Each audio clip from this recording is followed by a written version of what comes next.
I bring you greetings from Howard County, from Bolus and Dannebrog, and thank God for small towns, Charles Kuralt. It seems to me I've spent about half my life in Bolus, in Dannebrog. That really is great country, and I've come to know a lot of people there. It all started with Roger Welsch. I've done 500 stories, I suppose, or more, on the road, and at least 250 of them, Professor Roger Welsch of the University of Nebraska has had a hand in. We have had him on the air as the candidate who ran for the weed board on a pro-weed platform. And won. We've had him on as a folk singer, as an expert on jackalopes. You have to explain what jackalopes are. Jackalopes are jackrabbits with antelope horns. They're very rare because they only breed during flashes of lightning in the spring. But Roger knows all about them. They can be ferocious. You can only stop them with a buffalo gun. Well, Charles, how do you find people like Roger Welsch? I mean, Roger Welsch is a character. Well, he's more than that. He's a learned professor of anthropology and English at the University of Nebraska. But how do you find a Roger Welsch in this world? Roger and I sort of gravitated toward each other. He is interested in many of the same things I am interested in, and he knows more about them than I do. And I loved to meet somebody like that because it means it's somebody whose brain I can pick for ideas. And he knows now how my brain works, so he's always sending me good ideas. Well, he sends greetings. But you find a Roger Welsch, and you find an 86-year-old man north of Duluth building birch bark canoes. How do you locate those people? Well, a lot of the ideas come in the mail from Roger, or from other people.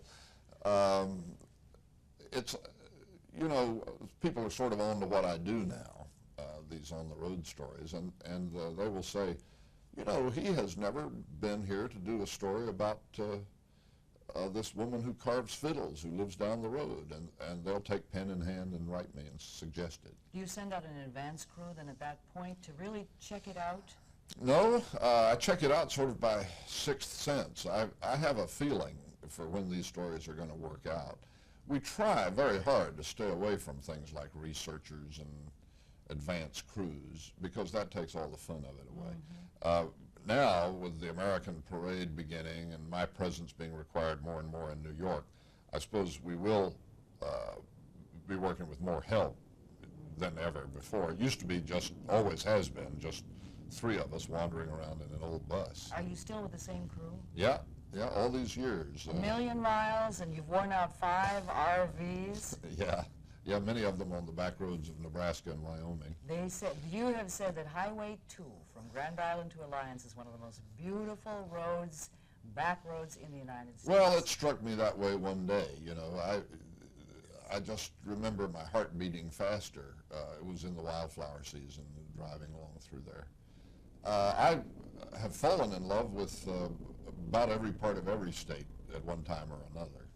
You speak nostalgically of a disappearing America. It's not there anymore, and you seem to look for those remnants. Poetically, you look for those remnants. Well, I don't know if it's disappearing. Just as you think something's going to disappear, it pops up again. I was just this last week have been impressed. I was looking through some material I've saved over all the young stained glass makers and weavers and post and beam carpenters and all those old skills, you know, that we had thought were dying out in America. It turns out that young people are interested in reviving them. Maybe the best of America never will die out. When you joined CBS in 1957 as a writer, did you have aspirations for air work at that time, or did you just want to write? Oh, that's been so long ago I can't remember. I suppose I wanted to be a reporter, and if you work in television, the way to do that is get on the air. But it wasn't performing on the air that interested me so much. It was just going out and covering stories, which I'd been doing as a newspaper reporter. How on earth are you going to be able to anchor American Parade Tuesday nights at 7 here on 10/11 Strong live, still do your Sunday morning CBS Sunday? Charles, you must never be home. Well, I don't think most reporters are home very much. I mean, those who cover the campaign, for example, haven't been home very much this winter and spring. And so it's really nothing unusual. The difference is that when I'm traveling, I'm always somewhere I want to be. CBS sort of forgets about me and lets me go where I want to go. Have you ever done any stories that you could not put on the air? Oh, I suppose we have had 2 or 3 that didn't work out. Animal stories never work out. There was a parakeet in Ohio who could say, "and that's the way it is," back in the days when Cronkite was doing the news. When we got there, that parakeet wouldn't say that or anything else. And we've had stories about lovable dogs who turned out to be snarling, suspicious animals after we turned on the television camera. So I've about given up on animal stories.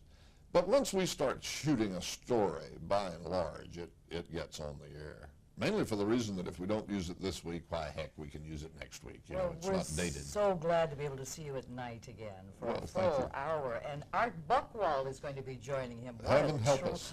What a treat with his satire. And who else will be on it, Charles?